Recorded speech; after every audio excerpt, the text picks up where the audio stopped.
Chers candidats, bonsoir. Bienvenue dans l'émission Révisons ensemble. Et cette soirée, vous êtes avec Monsieur Antaro, qui est chargé de vous donner les cours en sciences physiques et technologies. Et cette semaine et la semaine suivante, nous allons consacrer tout notre temps pour faire les révisions.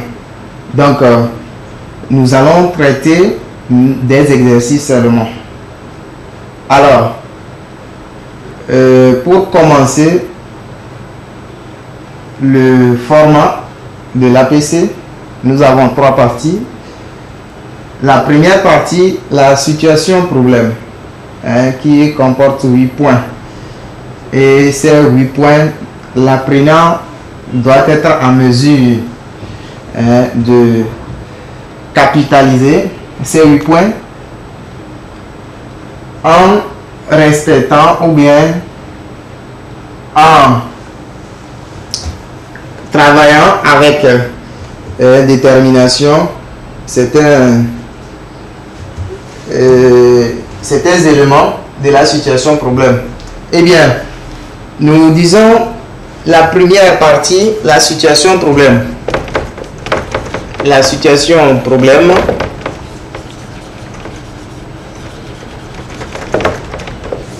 La situation problème. Alors, on dit Nadia suit un film où le capitaine d'un commando annonce qu'un avion A volant à 1 km d'altitude heurte un avion B de 200 km. Son oncle, enseignant de PCT, lui demande de trouver la valeur de chacune des énergies à 1/4 de kilomètre du sol. Et ensuite, sa vitesse dans cette position et la vitesse au moment du crash au sol de l'avion B. Nadia, tout en réflexion, n'arrive pas à trouver de réponse. Vient vers toi. Après avoir défini les énergies que possède l'avion B dans cette position, aide-la. Donc, ici, nous avons notre situation problème. La toute première des choses, il faut identifier, vous devez être en mesure d'identifier la consigne. D'abord, la situation problème parle de quoi? Nous sommes dans quel chapitre? Vous devez être en mesure d'identifier le chapitre en question et ensuite les sous-titres que ça concerne et au finish la consigne. C'est très important. La consigne, c'est ce qu'on vous demande de faire. Est-ce que voilà, ce qu'on vous demande de faire, c'est ça la consigne. Donc, vous devez être en mesure de relever ça au brouillon. C'est ça qui va vous permettre maintenant de bien faire le travail. Alors, si nous faisons la relecture de notre situation problème, on a relevé les consignes. On dit Nadia suit un film où le capitaine d'un commando annonce qu'un avion A volant à 1 km d'altitude heurte un avion B de 200 km. Son oncle, enseignant de PCT, lui demande de trouver la valeur de chacune des énergies à 1/4 de kilomètre du sol et ensuite sa vitesse dans cette position et la vitesse au moment du crachat au sol. Voilà. On dit après avoir défini les énergies. C'est voilà. Donc il faut l'aider. Donc la première des choses,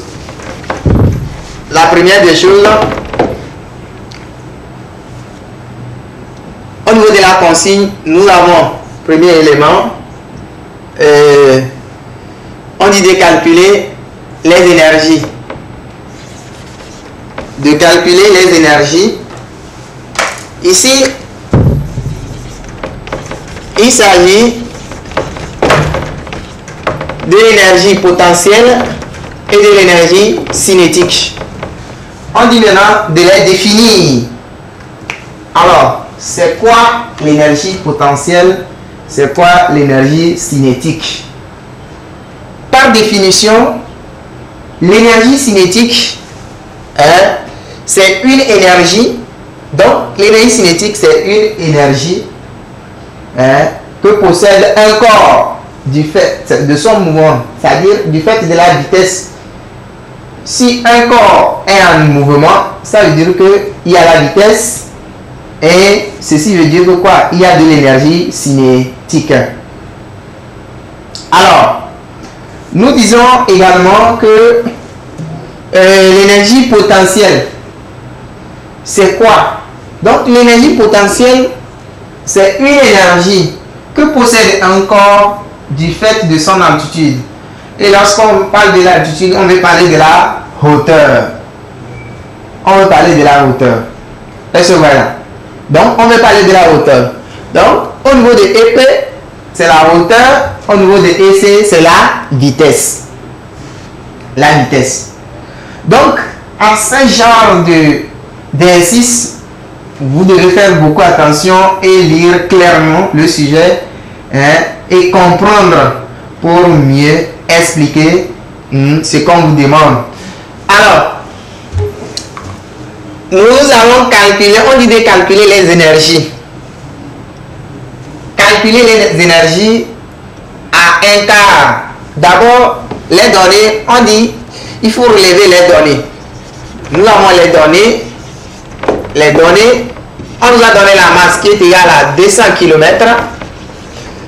Également, on nous a donné la hauteur qui est égale à 1 km. Et ensuite, on nous dit maintenant de calculer la valeur de ces énergies à un quart de kilomètre. Ici,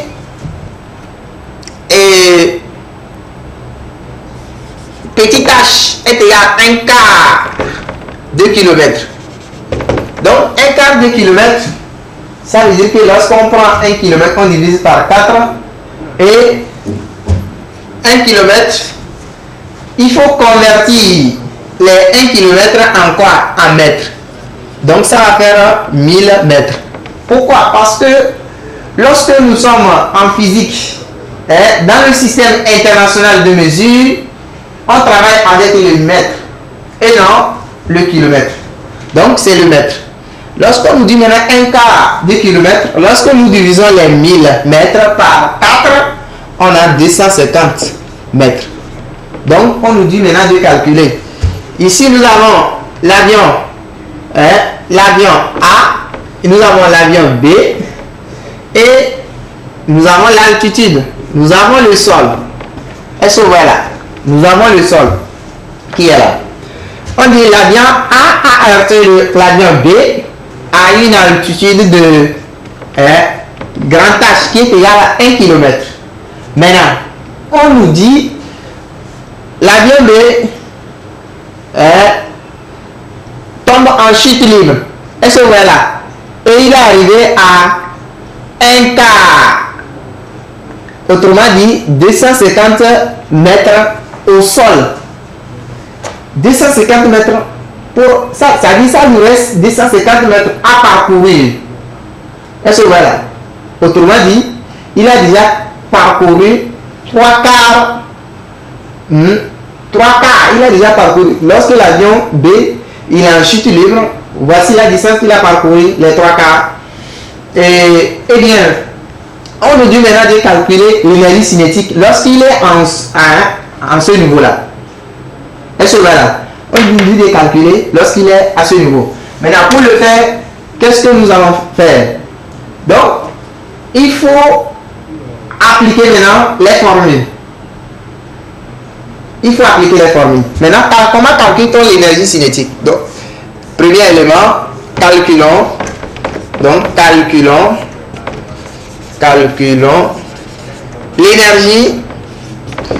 l'énergie potentielle d'abord. On va calculer l'énergie potentielle. Voilà. L'énergie potentielle à ce niveau, nous allons dire que quoi? à ce niveau, il faut repérer le H, c'est-à-dire la hauteur. Lorsque nous sommes ici, si nous sommes à ce point-là, au point B, regardez la hauteur. La hauteur, c'est tout ça, c'est grand H. Mais si nous sommes ici, voilà, petit H. Nous avons petit H.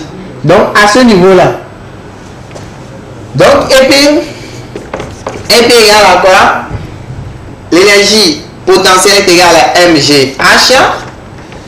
Donc, mg petit h.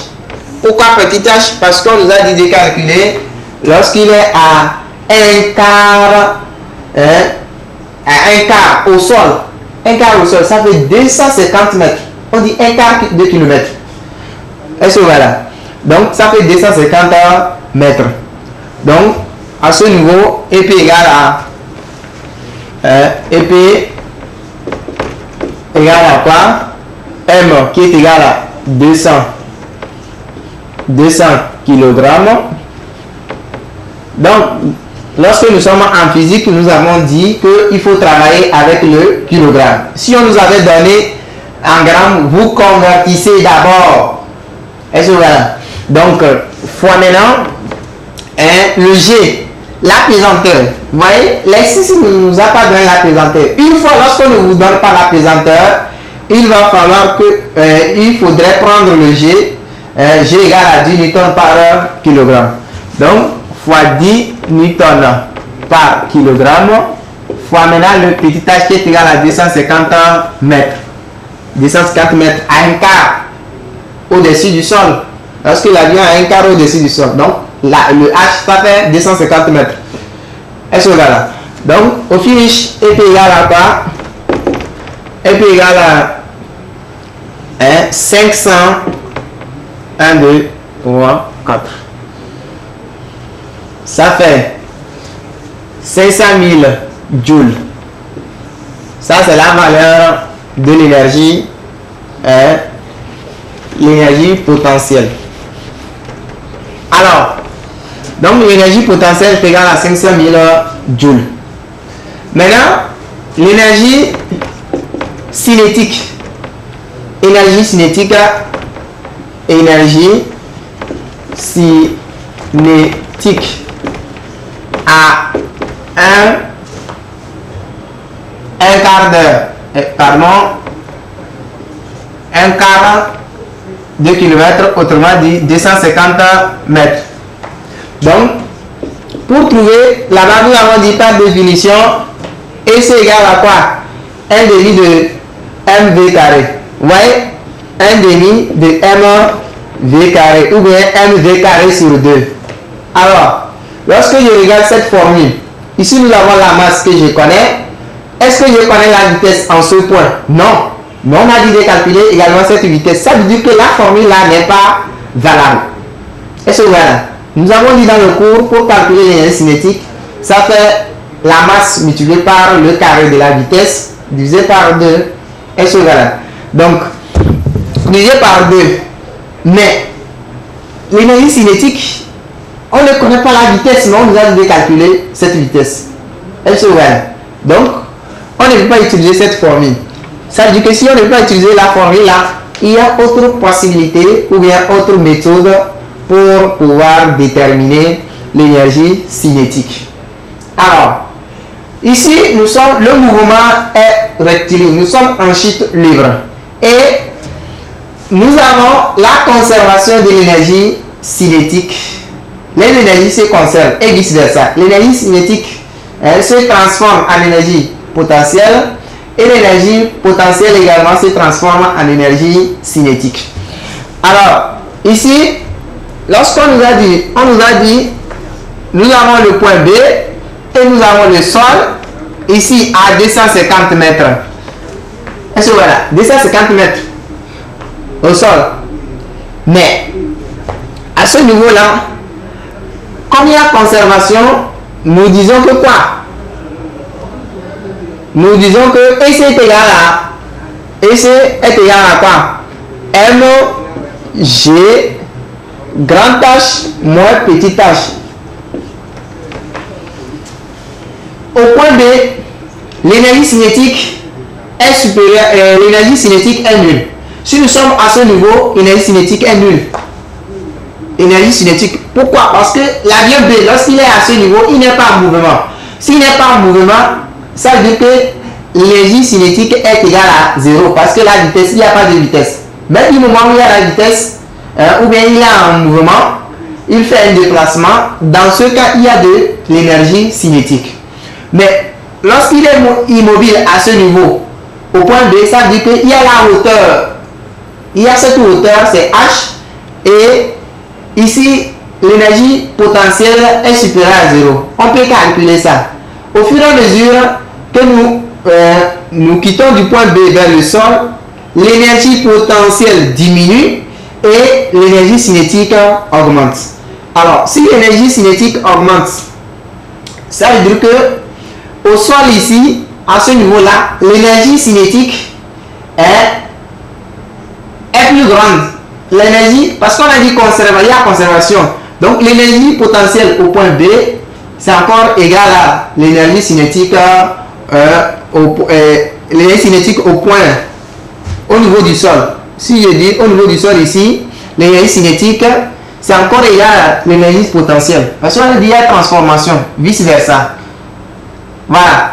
Donc, pour trouver l'énergie cinétique à ce niveau-là, à un point quelconque, un point C ici, nous disons que quoi? Que petit h, vous prenez toute la longueur h, moins maintenant petit h. Pourquoi? Pour trouver quoi? Cette distance. Parce que c'est la distance parcourue. Est-ce que voilà? C'est la distance parcourue. Donc, ceci est égal à quoi? 200 kg fois 10. Entre parenthèses, 1000 mètres moins maintenant 250 mètres. Voilà. Au finish, ceci là, ici ça va faire 750 mètres multiplié par ceci. Donc on va trouver 1000, plutôt 1 500 000, 1000 joules après avoir calculé. Donc l'énergie cinétique en ce point, lorsqu'il est à ce niveau, ça fait 1 500 000 joules. Est-ce que voilà? 1 500 000 joules. Donc, lorsque le solide est à un quart au sol, ça. Alors, maintenant, au même moment, on nous dit de calculer quoi? La vitesse. La vitesse est égale à quoi? Vitesse en ce point. Vitesse. La vitesse est égale à quoi? M. Ça fait la formule qui nous permet de calculer. Ça fait racine carrée de 2G grand H moins petit h. Pourquoi on a fait grand H moins petit h? Parce que c'est la distance parcourue. Vous avez vu? Cette distance, pour trouver la distance là, on fait toute la hauteur moins ce que nous connaissons. Pour trouver ceci là, est-ce que voilà, petit h moins grand H? Eh bien, celui-ci, c'est égal à quoi?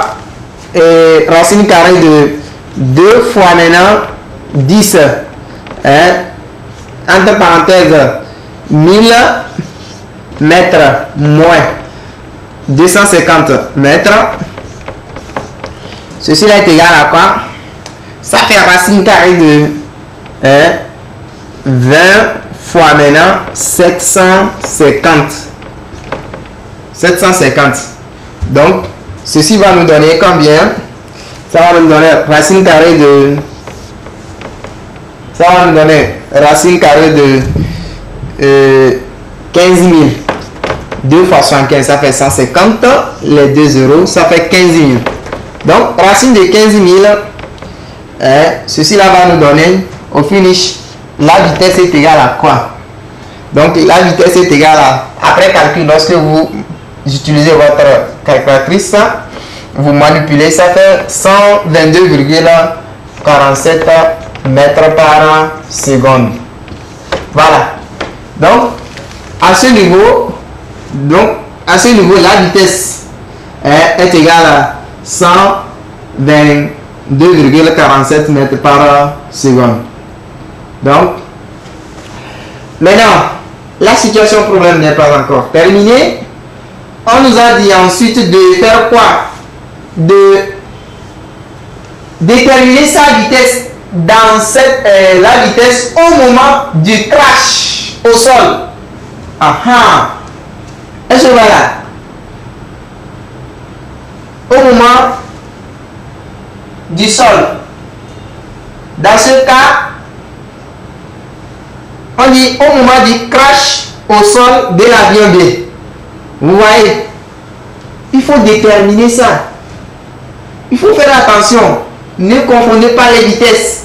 Nous venons de calculer la vitesse lorsqu'il est à 250 mètres du sol.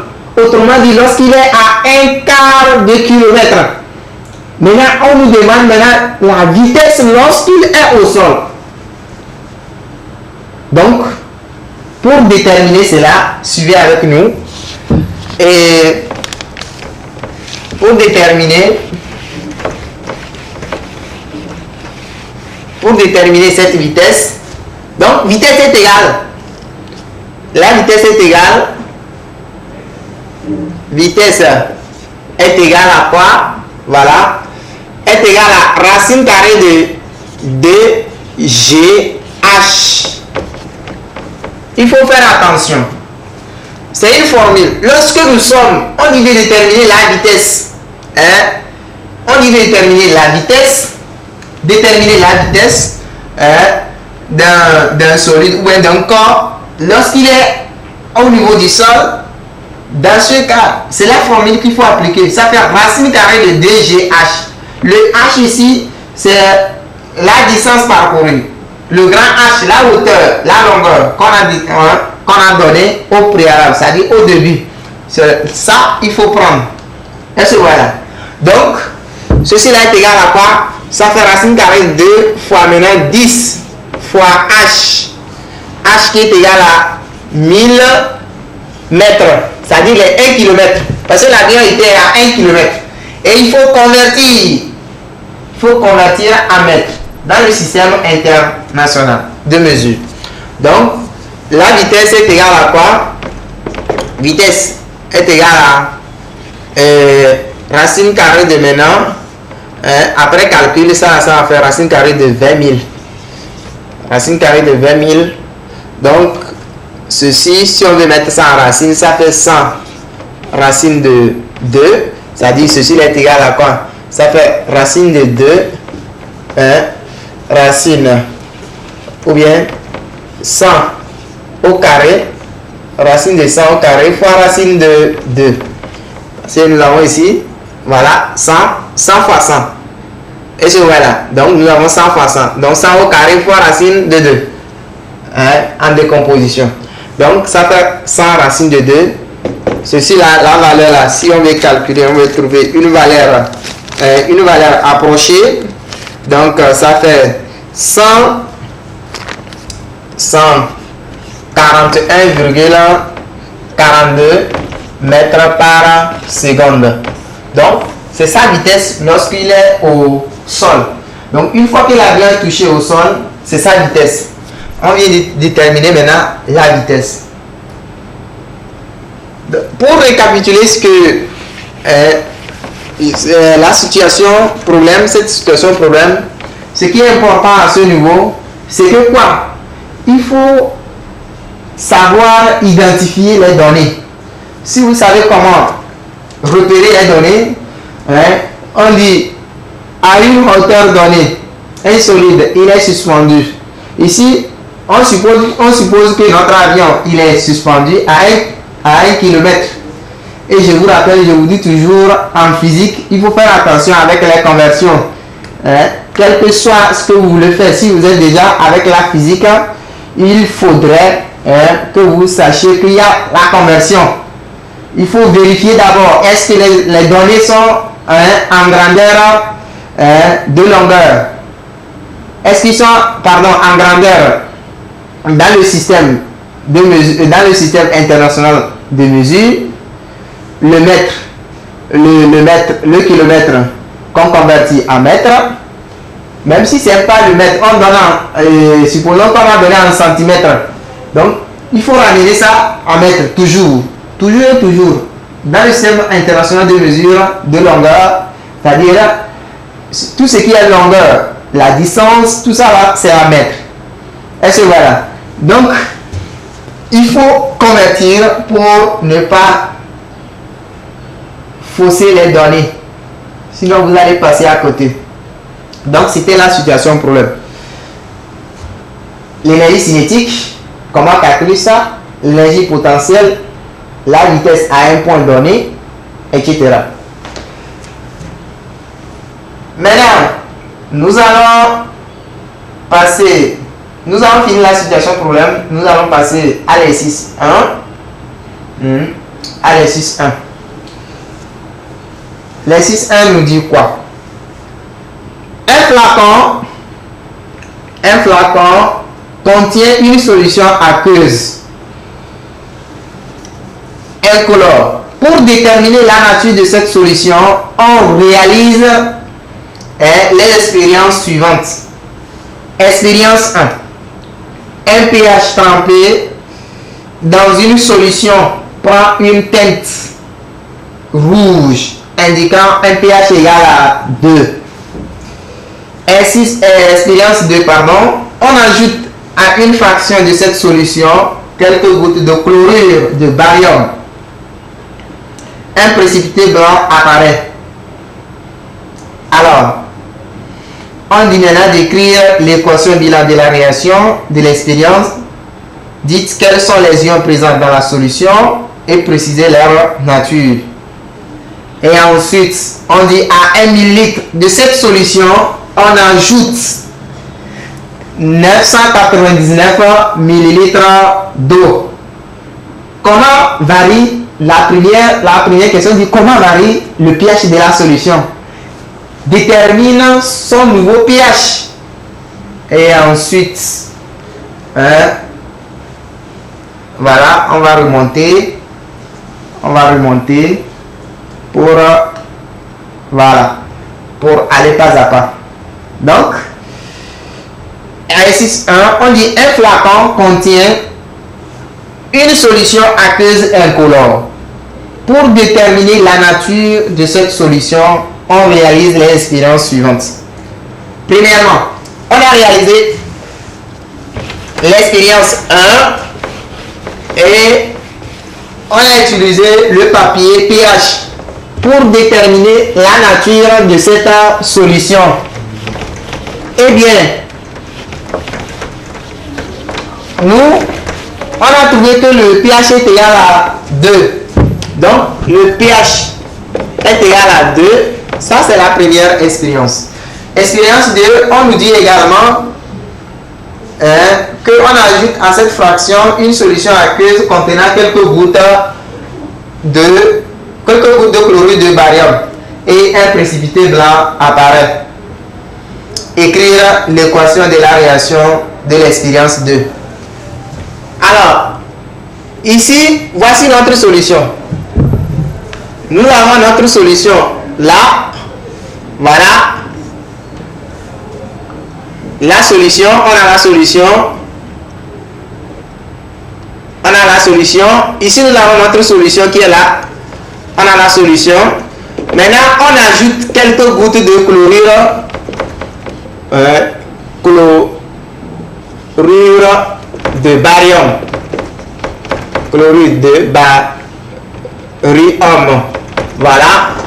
Chlorure de barium. Si nous voulons identifier les ions qui sont présents, nous avons l'ion barium Ba2+, et l'ion chlorure Cl-. Donc, nous avons, pour avoir l'électroneutralité, il faut multiplier par 2. Eh bien, on a ajouté à cette solution qu'on vient de déterminer au niveau de l'expérience 1, où le pH est égal à 2. On a ajouté une solution de chlorure de barium. On constate qu'il y a un précipité blanc. Alors, s'il y a un précipité blanc, ça veut dire qu'il y a une réaction. Une réaction, c'est une réaction est produite. Alors, si la réaction est produite, on demande maintenant l'équation bilan de cette réaction. Donc, pour trouver l'équation bilan maintenant, équation bilan. Voilà. Pour trouver l'équation bilan, il faut faire quoi? S'il y a un précipité blanc, nous savons de quoi? C'est avec quel ion? Ici, la question qu'il faut se poser pour déterminer l'équation facilement, c'est que avec le réactif de chlorure de barium, quel ion on est en train de mettre en évidence? Est-ce que quel est l'ion qu'on est en train de mettre en évidence? Autrement dit, l'ion barium Ba2+ va réagir avec un ion. Alors, si nous, on se réfère à notre cours, l'ion barium réagit avec l'ion quoi? L'ion sulfate, SO4 2-. Donc, SO4 2-. Ça veut dire que s'il y a la réaction, ça veut dire qu'il y a la présence des ions SO4, les ions sulfate dans la solution. Donc, pour écrire l'équation bilan, ça fait SO4 2- plus maintenant Ba2+ donne quoi? BaSO4. Ici, nous n'avons pas les électrons. Ici, c'est la forme neutre. Et je vois là, c'est BaSO4. Il n'y a pas les 2+, 2-. Non. Et sulfate de barium. Donc, son nom, le nom du précipité, sulfate de barium. Donc, ça, c'est l'équation bilan. SO4 2- plus Ba2+ donne BaSO4.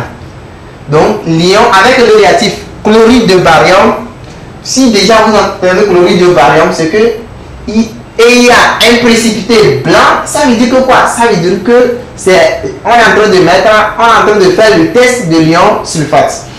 Eh bien, on continue. Et la question suivante est que quoi? Dites quels sont les ions présents dans la solution. Dans cette solution, on dit les ions présents. Oui. D'abord, les ions présents. Nous avons l'ion barium SO4. L'ion barium SO4 2-. Est-ce que voilà, l'ion barium SO4 2-. On vient en même temps de donner sa nature. Si nous voulons enchaîner en même temps pour donner sa nature, nous disons que l'ion barium, lorsqu'on demande la nature ici, on se réfère à quoi? Il faut se référer, c'est-à-dire s'il est anion ou bien cation. Donc s'il est anion, vous regardez, s'il y a moins en haut, ça veut dire qu'il est anion. Si c'est cation, donc c'est plus. Donc c'est un anion. Sa nature anion. Ensuite, nous avons l'ion. On dit dites quels sont les ions présents dans la solution et précisez leur nature. Donc, nous avons ion barium. Ion barium, c'est Ba2+ cation. Maintenant, ion sulfate. Ion sulfate. Également, nous avons SO4 2-. Ion sulfate, on dit 2-, donc c'est un anion. Nous avons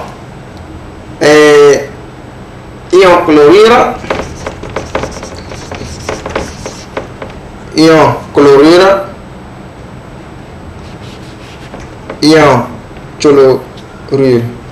On écrit chlorure, on lit chlorure. Chlorure. Cl-, pardon. Donc c'est un anion.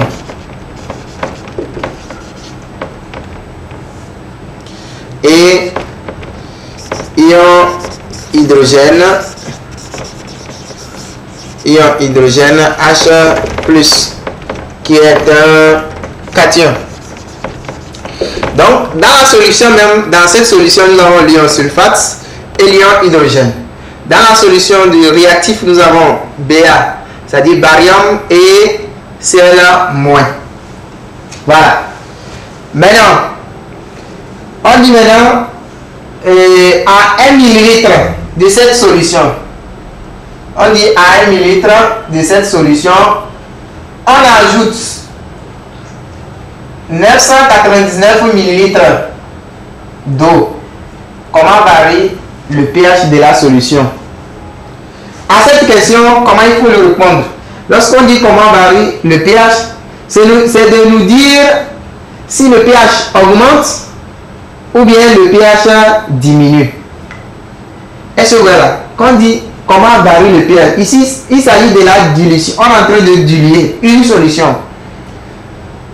Diluer une solution, si on, dans un français facile, c'est-à-dire si c'est une solution qui est acide, on veut diminuer la concentration des ions H+.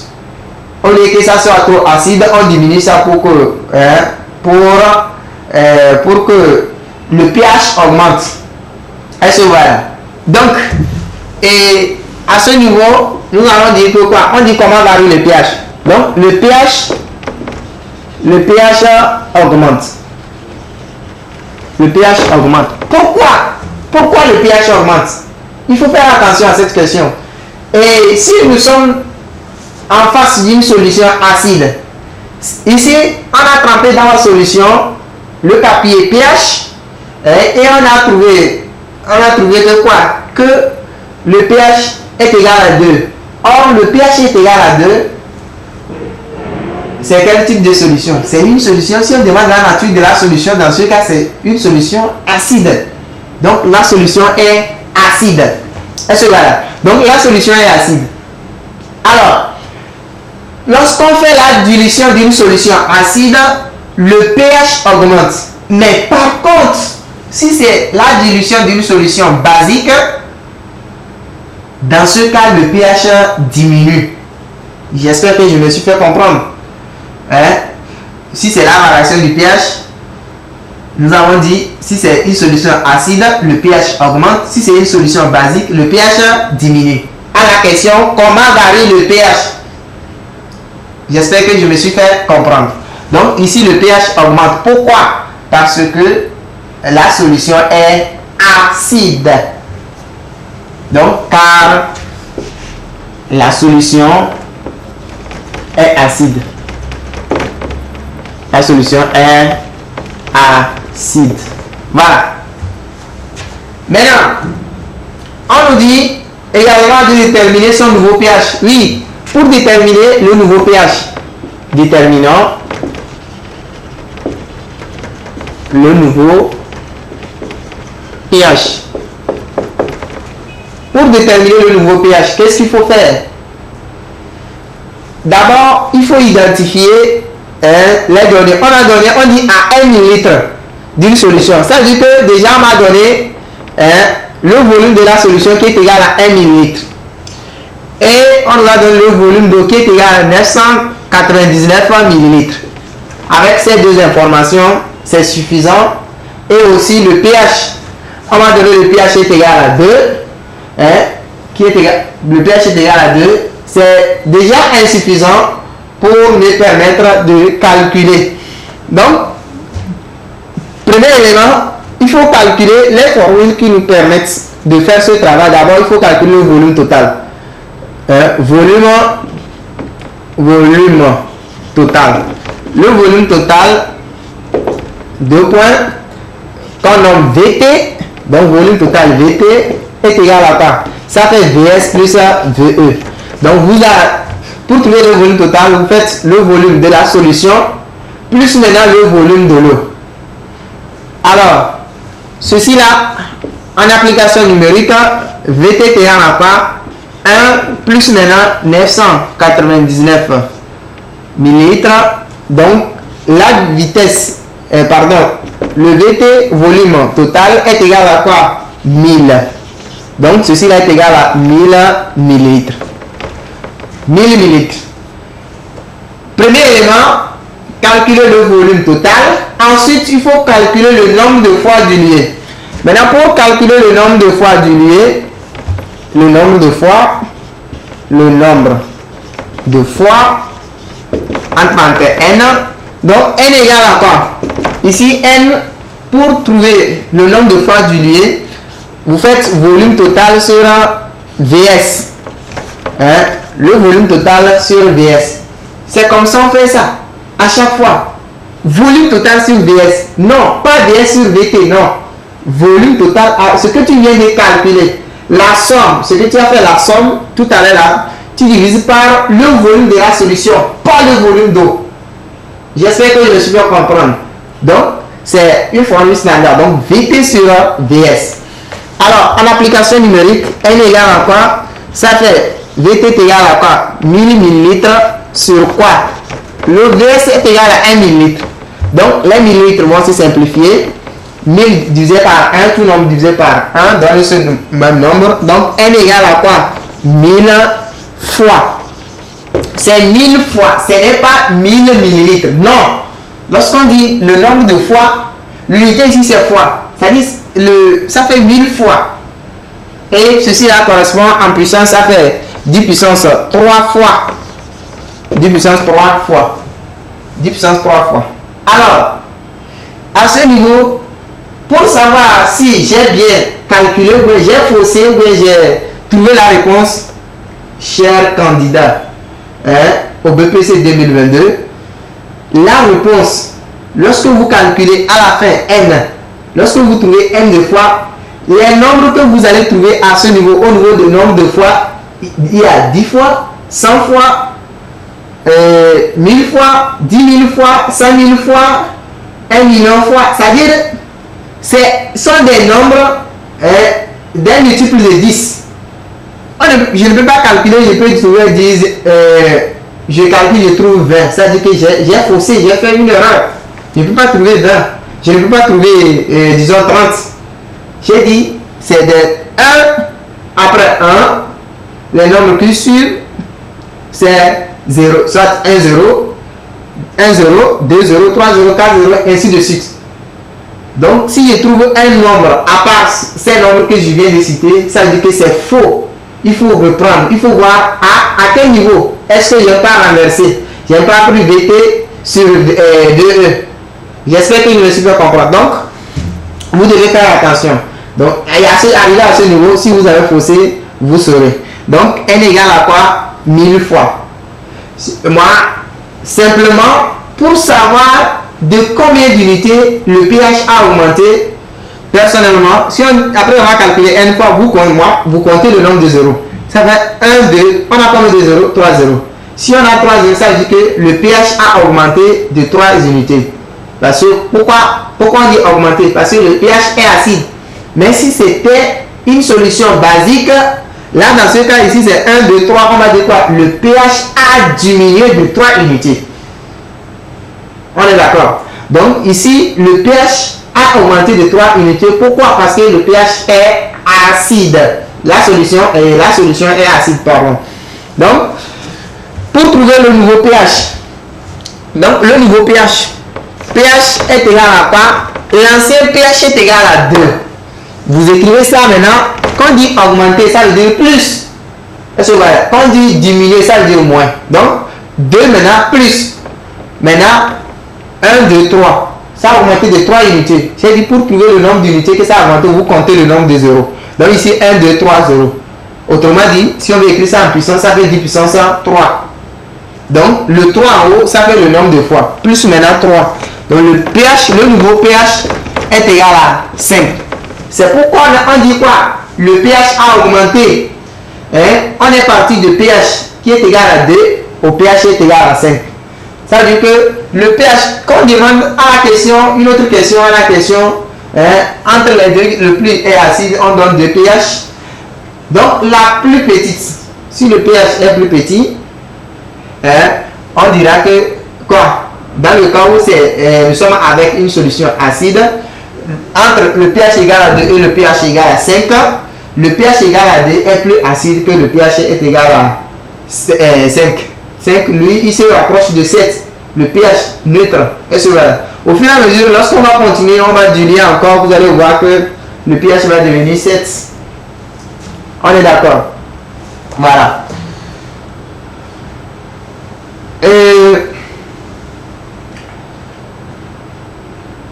Maintenant, on dit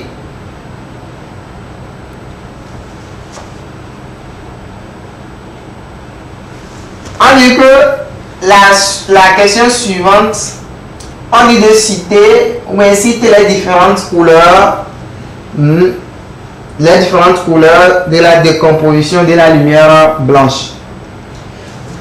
Lorsqu'on pose cette question, c'est les couleurs de l'arc-en-ciel, on nous demande. C'est très simple, ils sont au nombre de 7.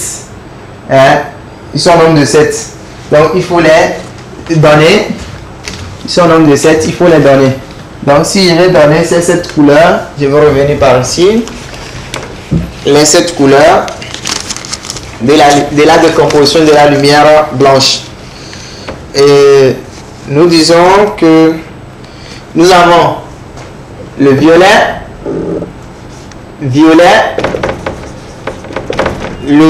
l'indigo,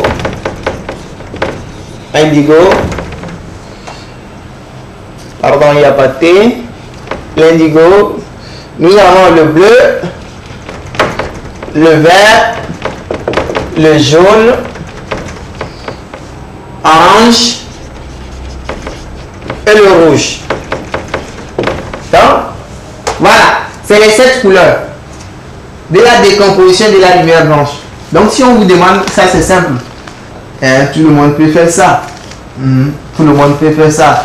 Violet, indigo, le bleu, le vert, le jaune, orange et le rouge. Ça fait les 7. Et maintenant, on nous dit ensuite les radiations. Les radiations, les deux radiations invisibles à l'œil nu. À part ça, nous avons, quand on parle, déjà si on dit ce qui est invisible, c'est 2. Ici on nombre de 2. Et ici nous avons infrarouge et ultraviolet. Donc ultraviolet, c'est les deux. Infrarouge et ultraviolet. Donc les radiations invisibles à l'œil nu. Alors, si je vais récapituler ce que nous avons fait cette soirée, nous avons parlé de l'énergie cinétique, énergie potentielle. Ce qui est important, c'est de savoir comment calculer ces énergies-là à une altitude donnée. Si nous sommes, le solide est dans une position, il faudrait déterminer que ce soit l'énergie cinétique ou bien l'énergie potentielle, sa vitesse en ce point. Il faut faire attention. Il faut bien lire le test pour ne pas passer à côté. Et nous avons dit pour calculer l'énergie cinétique, ça fait 1 demi de mv carré. Du moment où cette formule ne nous permet pas de calculer, si nous sommes dans un mouvement de chute libre, dans ce cas, l'énergie cinétique se transforme en énergie potentielle et vice versa. Alors, si nous sommes à la distance, il a parcouru, le solide ou le corps a parcouru une certaine distance. C'est la hauteur là. Donc vous dites ça fait mg fois cette hauteur parcourue là. Et pour trouver cette hauteur parcourue, c'est ça nous avons dit le grand H moins petit h. Alors, pour également calculer la vitesse, on utilise cette distance parcourue également. Pour dire que quoi? Vitesse est égale à quoi? Racine carrée de 2g h, le grand H moins le petit h. Le grand H moins le petit h, c'est la distance parcourue, c'est-à-dire la longueur, cette longueur-là. La longueur parcourue par le solide ou moins le corps en question. Également, si on nous dit de calculer l'énergie cinétique au sol, il faut savoir que lorsque nous sommes à une hauteur donnée, lorsque le solide est à une hauteur donnée, il est immobile, il possède une énergie potentielle. Et dans ce cas, son énergie cinétique est nulle. Parce qu'il n'est pas en mouvement, il n'est pas en déplacement, la vitesse est nulle. C'est pourquoi EC est égal à 0. Et EP, on peut calculer à cause de son altitude. Alors, déjà, lorsque le solide il est en mouvement, il descend et il est arrivé au niveau du sol. Déjà, lorsque le solide touche le sol, ça veut dire que le H, la hauteur, il n'y a pas la hauteur est égale à 0. Dans ce cas, on dirait que quoi? EP égale à 0 au sol. Donc, énergie cinétique se transforme maintenant à l'énergie, l'énergie potentielle se transforme à l'énergie cinétique. Donc, la valeur de l'énergie cinétique, l'énergie potentielle, lorsqu'il était à une altitude donnée, il était suspendu immobile. C'est la même valeur au niveau de l'énergie cinétique lorsqu'il est au sol. Alors, pour déterminer sa vitesse, lorsqu'il est au sol, tout simplement, c'est de nous dire que quoi? La vitesse est égale à quoi? Racine carrée de dg, la hauteur, la h, s'il est au sol. Mais s'il est à un niveau donné, vous prenez le h, le long, la longueur, la grande, c'est-à-dire la hauteur la plus élevée moins la petite qu'on a donné dans le test. C'est comme ça il faut le faire. Est-ce que voilà? Alors, et après ça, il y a parlé des solutions. Les solutions aqueuses. Chers apprenants, vous devez être en mesure de connaître les différents tests que nous avons donnés dans le cours. Vous devez revoir ça. Avec quel réactif réagit, avec quelle solution, ou bien en présence de quel ion ce réactif réagit. Donc vous devez avoir tout à l'esprit et connaître les équations bilan, les interprétations au cas où on vous demande ça en situation problème. Eh bien, plus tard nous avons vu comment calculer lorsqu'on dilue une solution acide. Nous avons dit si c'est une solution acide,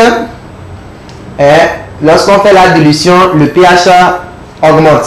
Mais par contre, si c'est une solution basique, lorsqu'on fait la dilution, le pH diminue.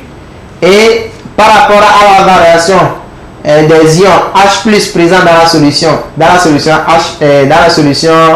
acide. Si c'est dans la solution acide, la concentration, ou les ions H+ qui sont dans la solution diminuent si on fait la dilution. Mais par contre, si c'est une solution basique qu'on est en train de diluer, eh bien, le nombre d'ions OH-, là-bas, les ions hydroxyde diminuent. On ne parlera pas plus des ions H+, parce que si on dit une solution est acide, il y a autant d'ions H+ que ions OH-. C'est-à-dire qu'il y a les deux dans la solution, mais les ions H+ sont plus nombreux. Mais si c'est une solution basique, les ions OH- sont plus nombreux que les ions H+. Alors, si c'est une solution neutre, le pH est égal à 7. Si on fait la dilution d'une solution neutre, le pH n'augmente pas, ça ne diminue pas. En clair, ça ne varie pas. Donc, le pH est invariable pour une solution où le pH est égal à 7. Eh bien, nous allons nous arrêter ici. Et prochainement, nous allons continuer. Et pour toutes vos inquiétudes, n'hésitez pas de laisser vos commentaires ou bien vos réactions sur le 93. Voilà, le 93 17 88 94. Donc, pour des inquiétudes, vous pouvez laisser vos messages sur ça. Eh bien, nous allons vous prendre congé de vous. On se voit à la prochaine vendredi, même heure. Bye bye.